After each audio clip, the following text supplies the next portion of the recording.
dagaalada u dhaxeeyay Iran iyo waliba Israa'iil iyo Mareykanka oo dhinaca ah Iran inta badan waxay weeraradeeda ay soo qaadaysay xilliyada habeenkii yacni Iran inta badan waxay gantaaladeeda iyo waliba diyaaradaha drone ay soo tuureysay xilliyada habeenkii maxay tahay sababta Iran ay u doorbiday in inta badan weeraradeeda ay geysato xilliyada habeenkii waxaan ku sheegay afar arrimood oo la isdhihi karo Iran sabab ay u tahay in ay doorbido in weeraradeeda ay geysato xilliyada habeenkii arrinka koowaad diyaarinta gantaalada yacni inta aan gantaal la diyaarin kahor waa in gantaalka la diyaariyaa laga soo qaadaa goobihii u yaalay kadibna lagu rakibaa gawaaridii laga ganayay gantaalkan kadibna la tuuraa arrimahan oo dhan haddii ay Iran qabato xilliyada maalinkii tani waxay fursad u siinaysaa dayax-gacmeedyada Mareykanka in ay si fudud ku ogaadaan goobaha Iran ay ku diyaarinayso gantaaladan kadibna ay si fudud ku beegsadaan ama ay tixraacaan kadibna diyaaradaha dagaalka ee Mareykanka ay si fudud ku beegsadaan Iran ayadoo iska ilaalinaysa khatarahan oo dhan waxay doorbiday in inta badan gantaalada ay rakibto xilliyada habeenkii kadibna isku dubridto sidaasna ay ku tuurto arrinta labaad oo la isdhihi karo waa ku shubidda shidaalka gantaalka yacni gantaalada Iran inta badan waxay ku shaqeeyaan shidaalka aan dareeraha ahayn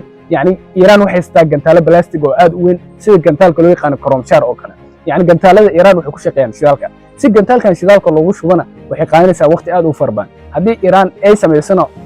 arrimahan oo dhan xilliyada maalinkii ayana si fudud ayaa lagu ogaan karo oo dayax-gacmeedyada Mareykanka mar walba waxay doonayaan inay sir baaraan goobaha Iran ay gantaalada ku keysato si ay u burburiyaan Iran arrimahan oo dhan ayadoo ka fogaanaysa ayay xilliyada habeenkii ay diyaarisaa gantaalada kadibna shidaalkeeda ay ku shubtaa sidaas ay isku dubiridataa arrinta saddexaad oo la isdhihi karo waxa ay tahay haddii aad ogtihiin Iran waxay leedahay magaalooyin aad u weyn kuwaas oo lagu magacaabo magaalooyinka gantaalada kuwaas oo ku yaalaan gudaha dhulka yacni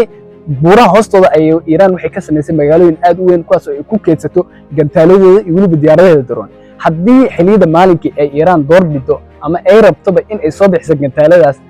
yacni gantaalada waxaa lagu soo qaadaa gawaari aad u weyn haddii Iran ay samayso arrimahan oo dhan xilliyada maalinkii waxaa si fudud lagu ogaan karaa magaalooyinkan gantaalada ah ee Iran leedahay ama keedka gantaalada Iran goobaha ay yaalaan kadibna Mareykanka si qoto dheer ayuu u tixraaci karaa kadibna waa uu beegsan karaa ama waa uu burburi karaa magaalooyinkaas ayadoo arrinka Iran ka duulaysa ayaanay haddana doorbiday in xilliyada habeenkii ay la soo baxdo gantaaladeeda kadibna ay isku rakibato sidaas ay ku tuurto